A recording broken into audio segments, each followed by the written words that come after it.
Welcome back to my YouTube channel Pavithra vlogs Kannada. ಎಲ್ಲರೂ ಹೇಗಿದ್ದೀರಾ?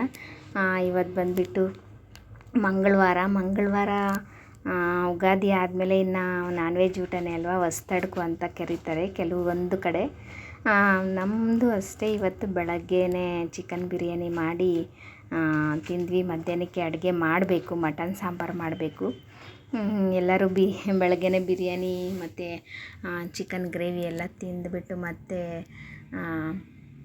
ಒಂದು ಪಾರ್ಸಲ್ ಬಂದಿತ್ತು. ಒಂದು ಸ್ಯಾರಿ ಬುಕ್ ಮಾಡಿದ್ವಿ ಒಂದು 4 ಡೇಸ್ ಬ್ಯಾಕು ನಮ್ಮ ಅಮ್ಮನಿಗೆ ಅಂತ. ಚೆನ್ನಾಗಿತ್ತು. ಅದ್ರ ಕಾಸ್ಟು 281 ಅನಿಸುತ್ತೆ. ತುಂಬಾ ಚೆನ್ನಾಗಿತ್ತು. ಹಾಗಾಗಿ ಸ್ಯಾರಿನ ಎಲ್ಲ ಓಪನ್ ಮಾಡಿ ನೋಡ್ತಾ ಇದ್ವಿ, ಏನಾದರೂ ಡ್ಯಾಮೇಜ್ ಇದೆಯಾ, ಇಲ್ಲ ಎಲ್ಲಾದರೂ ಮಿಸ್ಟೇಕ್ ಇದೆಯಾ, ಇಲ್ಲವೋ ಅಕಸ್ಮಾತ್ ಏನಾದರೂ ಸ್ವಲ್ಪ ಡ್ಯಾಮೇಜ್ ಆ ಥರ ಏನಾದರೂ ಇದ್ದರೆ ರಿಟರ್ನ್ ಮಾಡೋಣ ಅಂತ ಹೇಳಿಬಿಟ್ಟು ನಾನು ಎಲ್ಲ ಇಲ್ಲಿ ಸ್ಯಾರಿ ಫುಲ್ಲು ಓಪನ್ ಮಾಡಿಬಿಟ್ಟು ಸ್ಯಾರಿನ ನೋಡ್ತಾ ಇದ್ದೀನಿ. ಸ್ಯಾರಿ ಕಲರ ಕಾಂಬಿನೇಷನ್ ಅಂತೂ ತುಂಬಾ ಚೆನ್ನಾಗಿತ್ತು. ನಮ್ಮ ಅಮ್ಮನಿಗೆ ತುಂಬಾ ಚೆನ್ನಾಗಿ ಕಾಣಿಸುತ್ತೆ. ಹಾಗಾಗಿ ನಾನು ನನ್ನ ತಂಗಿ ಇಬ್ಬರು ಸೇರಿ ಸೆಲೆಕ್ಟ್ ಮಾಡಿದ್ದೀವಿ ಸ್ಯಾರಿನ. ಹೇಗಿದೆ ಅಂತ ಕಾಮೆಂಟ್ ಮಾಡಿ. ಸ್ಯಾರಿ ಅಂತೂ ಸೂಪರಾಗಿತ್ತು. ಎಲ್ಲೂ ಕೂಡ ಏನೂ ಡ್ಯಾಮೇಜ್ ಆಗಲಿ ಇಲ್ಲ ಏನೋ ಬೇರೆ ಮಿಸ್ಟೇಕ್ ಏನೂ ಇರಲಿಲ್ಲ. ತುಂಬಾ ಸ್ಯಾರಿ ಚೆನ್ನಾಗಿದೆ ಅಂತಲೇ ಹೇಳ್ಬೋದು. ಅದಕ್ಕೆ ನೋಡ್ತಾ ಇದ್ದೀನಿ, ನಮ್ಮ ಅಮ್ಮನಿಗೆ ಹೇಳ್ತಾ ಇದ್ದೀನಿ ಇಲ್ಲ ಚೆನ್ನಾಗಿದೆ ಅಂತ. ಸ್ಯಾರಿ ಎಲ್ಲ ನೋಡಿದ್ವಿ, ತುಂಬಾ ಚೆನ್ನಾಗಿತ್ತು. ಮೀಶೋ ಅಲ್ಲಿ ಬುಕ್ ಮಾಡಿದ್ದು, ತುಂಬಾ ಚೆನ್ನಾಗಿತ್ತು ಸ್ಯಾರಿ. ಆ್ಯಂಡ್ ಮಧ್ಯಾಹ್ನ ಅಡುಗೆ ಇನ್ನು ಮತ್ತೆ ಸ್ಟಾರ್ಟ್ ಮಾಡಬೇಕು. ಆ ಟೈಮ್ ಹೇಗೆ ಹೋಗುತ್ತೆ ಅಂತಲೇ ಗೊತ್ತಾಗಲ್ಲ. ಟಿಫನ್ ತಿಂದು ಕೂತ್ಕೊಂಡಿರ್ತೀವಿ, ಟೀ ಕಾಫಿ ಅದು ಇದು ಕುಡಿಯೋಷ್ಟರಲ್ಲಿ ಮತ್ತೆ ಲಂಚ್ ಟೈಮ್ ಆಗೇ ಹೋಗುತ್ತೆ. ಸೊ ನಾವು ಸ್ವಲ್ಪ ಜಾಸ್ತಿ ಜನ ಈ ಹಬ್ಬದಲ್ಲಿ ಜಾಸ್ತಿ ಜನ ಇರ್ತೀವಿ. ಆ್ಯಂಡ್ ಇನ್ನೊಂದು ನಾನ್ ವೆಜ್ ಏನಾದರೂ ಮಾಡಬೇಕಾದ್ರೆ ಒಲೆಯಲ್ಲಿ ಮಾಡ್ತಾರೆ ನಮ್ಮಮ್ಮ. ತುಂಬಾ ಟೇಸ್ಟಿಯಾಗಿರುತ್ತೆ, ನಮಗೆಲ್ಲರಿಗೂ ಕೂಡ ಇಷ್ಟ. ಹಾಗಾಗಿ ಹೊರಗಡೆ ಈ ಥರ ಒಂದು ಚಿಕ್ಕದು ಇಟ್ಕೊಂಡಿದ್ದಾರೆ ಒಲೆ ನಮ್ಮಮ್ಮ.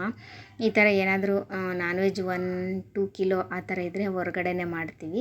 ಪಾತ್ರೆಗೆ ಬಂದುಬಿಟ್ಟು ಸ್ವಲ್ಪ ಹರಳೆ ಎಣ್ಣೆ, ಸ್ವಲ್ಪ ಬೆಲ್ಲ ಮತ್ತು ಸಬೀನಾ ಪೌಡ್ರು, ಇಲ್ಲಾಂದರೆ ಯಾವುದು ಸರ್ಫ್ ಪೌಡ್ರು, ಇದನ್ನು ಮಿಕ್ಸ್ ಮಾಡಿ ಪಾತ್ರೆಗೆ ಹಚ್ಚಬೇಕು ಮೊದಲನೇ. ಎಷ್ಟೇ ಫುಲ್ಲು ಕಪ್ಪಾದ್ರೂ ಒಲೆ ಮೇಲೆ ಇಟ್ಟರೆ, ಅಂದರೆ ಮಸಿ ಆದ್ರೂ ಟ್ಯಾಪ್ ಕೆಳಗಡೆ ಇಟ್ಬಿಟ್ಟು ನೀರು ಬಿಟ್ಬಿಟ್ಟು ಜಸ್ಟ್ ಹೀಗೆ ಅಂದರೆ ಕ್ಲೀನಾಗಿ ಆಗಿಬಿಡುತ್ತೆ. ಹೊಸ ಪಾತ್ರೆ ಹೇಗಿರುತ್ತೆ ಆ ಥರ ಆಗಿಬಿಡುತ್ತೆ. ಹಾಗಾಗಿ ನಮ್ಮಮ್ಮ ಯಾವಾಗಲೂ ಅದೇ ಟ್ರಿಕ್ನ ಯೂಸ್ ಮಾಡ್ತಾರೆ. ಕ್ಲೀನಾಗಿ ಹೊರಟೋಗುತ್ತೆ, ಏನು ಜಾಸ್ತಿ ಮಸಿ ಇಲ್ಲ, ಪಾತ್ರೆ ಏನು ಬ್ಲ್ಯಾಕ್ ಆಗಲ್ಲ, ಆ ಥರ ನೀಟಾಗಿ ಆಗುತ್ತೆ. ಹಾಗಾಗಿ ಅದನ್ನು ಯೂಸ್ ಮಾಡಿ ಪಾತ್ರೆಗೆ ಹಚ್ಚಿದರು. ಎಲ್ಲ ಅಲ್ಲಿ ಬೇಯ್ತಾಯಿತ್ತು ಮಟನ್ನು. ಇಲ್ಲಿ ಒಳಗಡೆ ಮಸಾಲೆಗೆ ಬಂದುಬಿಟ್ಟು ಚಕ್ಕೆ, ಲವಂಗ, ಈರುಳ್ಳಿ, ಶುಂಠಿ, ಬೆಳ್ಳುಳ್ಳಿ, ಸ್ವಲ್ಪ ಗಸಗಸೆ, ಪುದೀನ ಮತ್ತು ಕೊತ್ತಂಬರಿ ಇವೆಲ್ಲವನ್ನು ಚೆನ್ನಾಗಿ ಫ್ರೈ ಮಾಡ್ಕೋಬೇಕು, ಸ್ವಲ್ಪ ಬ್ರೌನ್ ಬರೋವರೆಗೂ.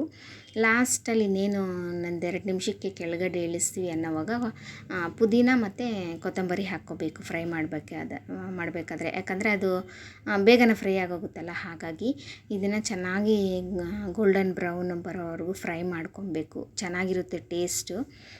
ಮಟನ್ ಸಾಂಬಾರಿಗೆ, ತಲೆ ಮಟನ್ಗೆ ಮತ್ತು ಮೊಟ್ಟೆ ಕೋಳಿ ಸಾರಿಗೆ, ನಾಟಿ ಕೋಳಿ ಸಾರಿಗೆ ಈ ಥರನೇ ಫ್ರೈ ಮಾಡ್ಕೋಬೇಕು. ಕೊಬ್ಬರಿ ಮಾಡಿಕೊಂಡ್ರು ಓಕೆ, ಫ್ರೈ ಇಲ್ಲಾಂದ್ರೆ ಹಾಗೆ ಹಾಕಿದ್ರು ಓಕೆ. ಸೊ ಎಲ್ಲ ನಾನಿಲ್ಲಿ ಫ್ರೈ ಮಾಡ್ಕೊಂಡಿದ್ದೀನಿ. ಮತ್ತೊಮ್ಮೆ ಹೇಳ್ತೀನಿ ನೋಡಿ, ಶುಂಠಿ, ಬೆಳ್ಳುಳ್ಳಿ, ಚಕ್ಕೆ, ಲವಂಗ, ಗಸಗಸೆ, ಸ್ವಲ್ಪ ಕೊಬ್ಬರಿ ಮತ್ತು ಶುಂಠಿ, ಇದು ಪುದೀನ, ಕೊತ್ತಂಬರಿ ಎಲ್ಲ ಫ್ರೈ ಮಾಡ್ಕೊಬೇಕು.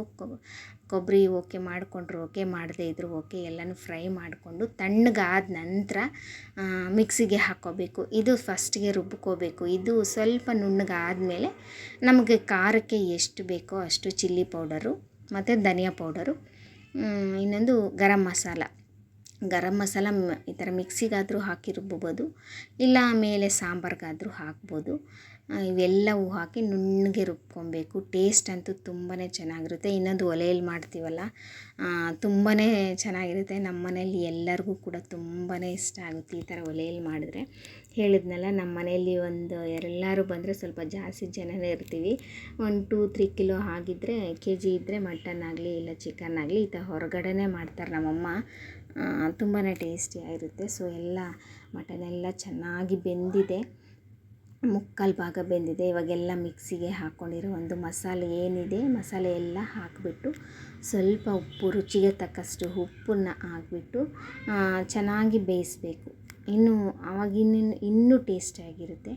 ಸೊ ಎಲ್ಲ ನೋಡಿ, ಸಾಂಬಾರು ನೋಡ್ತಾ ಇರ್ಬೋದು, ಸಖತ್ ಟೇಸ್ಟಿಯಾಗಿರುತ್ತೆ, ತುಂಬಾ ಚೆನ್ನಾಗಿರುತ್ತೆ. ನನಗಂತೂ ಮಟನ್ನಲ್ಲಿ ಫ್ಯಾಟು ಮತ್ತು ನಲ್ಲಿ ಮೂಳೆ ಅಂದರೆ ತುಂಬಾ ಇಷ್ಟ. ಸೊ ನಿಮ್ಮ ಒಂದು ಮನೆಯಲ್ಲಿ ಹೇಗೆ